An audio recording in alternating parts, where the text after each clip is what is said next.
નિષ્ણાંત અંબાલાલ પટેલની આગાહી ઠંડી ગરમી અને પવનની ગતિને લઈને આગાહી ખેડૂતો માટે ખૂબ માઠા સમાચાર। શિયાળુ પાક પર હવે પવનનો ખતરો રહેશે।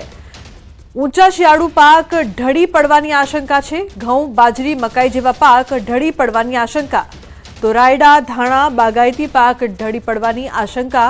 ઘઉં બાજરી મકાઈ ઢળી પડે તો દાણા ભરાવવામાં મુશ્કેલી થાય। 2 દિવસ बाद फरी वादळछाયું वातावरण रही શકે છે। અંબાલાલ પટેલે વ્યક્ત કરી છે આશંકા। આગામી 3 દિવસ ભારે પવન ફૂંકાશે। અરબ સાગરની હલચલના કારણે ફૂંકાઈ શકે છે પવન। તો 15 થી 20 કિલોમીટરની ઝડપે પવન ફૂંકાઈ શકે છે। આંચકાના પવનો ફૂંકાવાની શક્યતા। આંચકાના પવનોના કારણે ખેતીના પાકને થઈ શકે છે નુકસાન। તો દિવેલા ઘઉં રાયડાના પાકને નુકસાન થઈ શકે છે। ગુજરાતમાં ઠંડીમાં ઘટાડો થઈ શકે છે। मध्य गुजरात में वधी शके छे पारो। 10मी फेब्रुआरी बाद मध्य गुजरात में वधी शके छे गर्मी। 19 फेब्रुआरी थी उनाळानी गर्मी अनुभवाशे। 19 फेब्रुआरी थी 35 डिग्री तापमान जई शके छे। तो मार्च में 40 डिग्री पारो जवानी शक्यता। पश्चिमी विक्षेप नबळा आव्यानुं कारण गया वर्षे पण फेब्रुआरी में गर्मी शरू थई गई हती। 26 एप्रिल थी विधिवत उनाळो कहेवाय। तो मार्च थी ज उनाळानी असर देखाशे। मे मास में 45 डिग्री पारो जवानी शक्यता। राजस्थान में 50 डिग्री पारो जवानी शक्यता।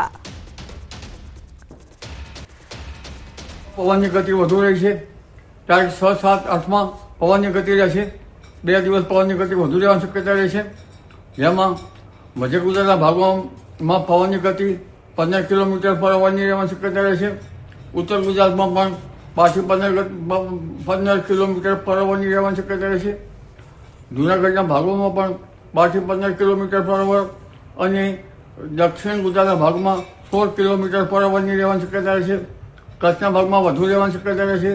રાજકોટના ભાગોમાં પણ 15 કિલોમીટર પર અવરની શક્યતા રહેશે। જ્યારે આજકાલનો પવન વિન્ડ ગસ્ટ લગભગ મધ્ય ગુજરાતના ભાગોમાં 35 કિલોમીટરની આસપાસ રહેવાની શક્યતા રહેશે। જ્યારે મહત્તમ ઉષ્ણ તાપમાન ઉત્તર ગુજરાતના ભાગમાં 32 ડિગ્રી સેલ્સિયસ આસપાસ રહેવાની શક્યતા છે। કોઈ ભાગમાં 33 ડિગ્રી સેલ્સિયસ થઈ શકે છે।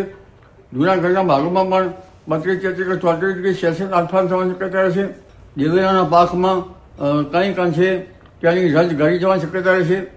દિવેલાના પાક સારા છે એટલે તેનું ઉત્પાદન સારું આવે, છતાં કંઈક અંશે ઘટાડો થાય। ગરમી પડે તો દિવેલાના પાકમાં જીનેટિક રિવર્ઝન આવે અને ઉત્પાદન ઓછું આવવાની શક્યતા રહી શકે। દેશના ઉત્તરીય પર્વતીય પ્રદેશોમાં તારીખ 8-9 ફેબ્રુઆરીથી એક વિસ્કટ ડિસ્ટર્બન્સ આવી રહ્યું છે। જેના કારણે ઉત્તર ગુજરાતના ભાગોમાં તારીખ 8, 9, 10માં વાદળો આવવાની શક્યતા રહેશે। મધ્ય ગુજરાતના ભાગોમાં પણ તારીખ 8, 9ની આસપાસ વાદળો આવવાની શક્યતા રહેશે।